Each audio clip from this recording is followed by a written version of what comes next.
Assalamualaikum warahmatullahi wabarakatuh. Kembali lagi di channel saya. Perkenalkan terlebih dahulu, saya Lisa Putri Wihana dengan NIM 202033015 dari kelas 4A PGSD. Di sini saya akan melanjutkan vlog saya yang ketiga pada mata kuliah sumber dan media pembelajaran.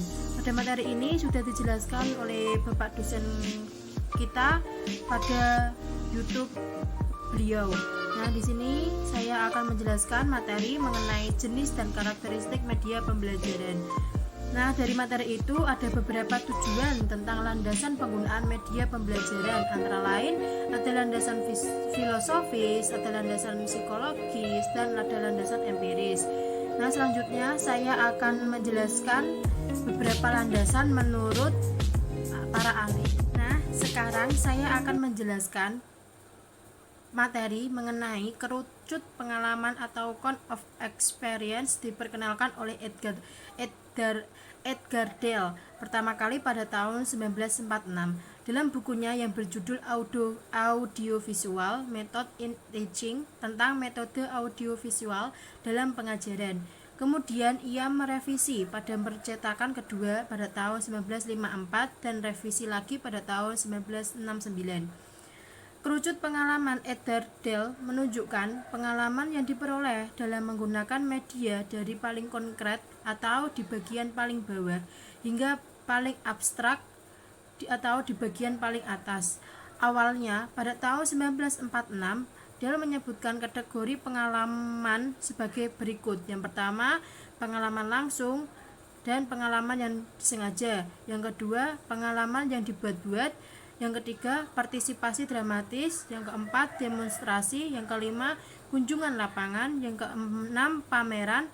Dan yang ketujuh, ada gambar bergerak. Yang kedelapan, rekaman radio, gambar diam atau audio dengan visual gambar. Yang kesembilan, ada simbol visual. Dan yang kesepuluh, ada simbol verbal. Dale mengklaim bahwa klasifikasinya sederhana dan berkualitas. Pada waktu itu, guru-guru amat terpikat pada kerucut pengalaman ini karena dapat dipakai sebagai pedoman dalam memilih alat bantu apa yang sesuai untuk dipergunakan oleh guru. Edgar Dale dianggap ahli dalam menggunakan media dalam pendidikan dan pengajaran, serta dalam membangun apresiasi kritis terhadap seluruh aspek dari media bagi masyarakat secara luas. Kerucut pengalaman Dale banyak dijadikan sebagai acuan dan landasan teori penggunaan media dalam proses belajar. Pemikiran Edgar Dale dipandang memiliki kontribusi penting dalam penggunaan media di bidang pendidikan ketika mulai berkembang teknologi perfilman pada tahun 1960-an. Edgar Dale menunjukkan bahwa film juga memiliki kekuatan untuk mendukung proses belajar seseorang. Dale berkeinginan bahwa simbol-simbol dan ide-ide yang bersifat abstrak hanya dapat dipahami dengan lebih mudah dan dipertahankan oleh peserta didik atau pembelajar. Manakala pengalaman ini dibangun atas dasar pengalaman konkret, kemampuan manusia untuk memperoleh ilmu pengetahuan dengan menggunakan alat indera yang dimilikinya. Edgar Dale yang terkenal dengan kerucut pengalamannya mengemukakan bahwa pengalaman belajar seseorang 75% diperoleh melalui indera penglihatan atau mata dan 13% melalui indera pendengaran atau telinga dan melalui indera lainnya sekitar 12%.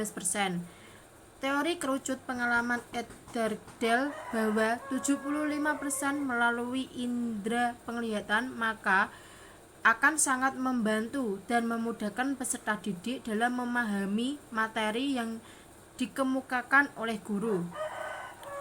Melalui pilihan pembelajaran dengan video conference dapat dijadikan sebagai salah satu penguat untuk membantu peserta didik dalam memahami materi yang disampaikan. Pengalaman melalui simbol verbal merupakan pengalaman yang sifatnya paling abstrak. Siswa memperoleh pengalaman hanya melalui bahasa tertulis. Peserta didik memiliki kemampuan mengingat sebesar 30% jika diberikan melalui pembelajaran yang berupa video atau film. Berdasarkan teori tersebut, dapat disimpulkan bahwa teori media pembelajaran interaktif atau audiovisual dapat meningkatkan hasil belajar peserta didik karena dalam tampilan video, slideshow yang ditayangkan dalam pembelajaran dapat meningkatkan hasil belajar peserta didik. Sekian penjelasan mereview materi dari saya cukupkan. Terima kasih. Jika ada kesalahan kata, saya mohon dimaafkan. Assalamualaikum warahmatullahi wabarakatuh.